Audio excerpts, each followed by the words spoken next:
pagkatapos natin gumawa ng video na sila ay hindi makamove on. Aba matindi, mukhang totoo nga. Tapos na ang Asian Games at naisabit na ang mga medalya. Pero hindi pa pala tapos ang istorya dahil lumabas ang test nila Justin Brownlee at Sammy Vizay ng Jordan na baksak sa doping test o ang nadiskubring substance ay prohibited sa WADA o World Anti-Doping Agency. Ayon sa statement ng ITA o International Testing Agency ay ongoing pa ang investigasyon at wala pang komento kung ano nga ba ang mangyayari. Pero ayon sa committee, ito ay nirefer na sa Anti-Doping Division of the Court of Arbitration for Sport o CASADD.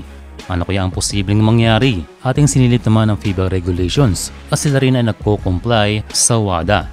So naging concern ng mga Pinoy fans na posibleng wala ang ating gold medal.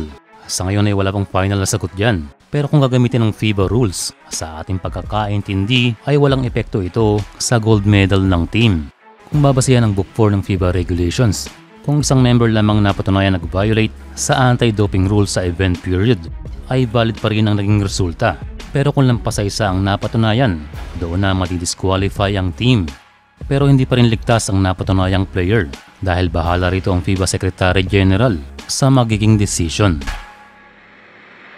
Kung FIBA ang babasihan, ay malaki ang pag-asa natin. Pero kung Hangzhou Asian Games ang mamamahala, ay hindi natin alam. Imagine na Jordan ang silver medalist, Pilipinas naman ang gold na parehong may findings at kung ma-disqualify ang dalawa, kanino kaya mapupunta ang gold medal?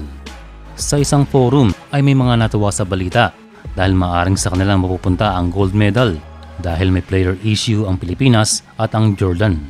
Samantala yung iba ay ayaw ng pampalubag loob, gusto nila ng rematch dahil iba pa rin ang nanalo sa game. Yung iba naman itanggap talaga ang desisyon at hindi pwedeng gawing excuse ang mga balitang lumalabas ngayon na maaring pumabor sa kanilang national team. Well, sa kanilang mga komento ay ganyang kaimportante ang basketball sa kanilang bansa. Tapos na ang tournament pero hindi pa rin makamove on.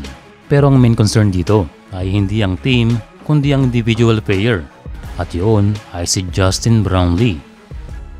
Minsan lang nasuspend ang isang Gilas player na si Kiefer Ravena at mahigit isang taon na ito ay hindi pinalaro sa FIBA. Ang pagkakaiba lang na tatlong substance na nadiskubre kay Manong at kay Brownlee ay isa lamang.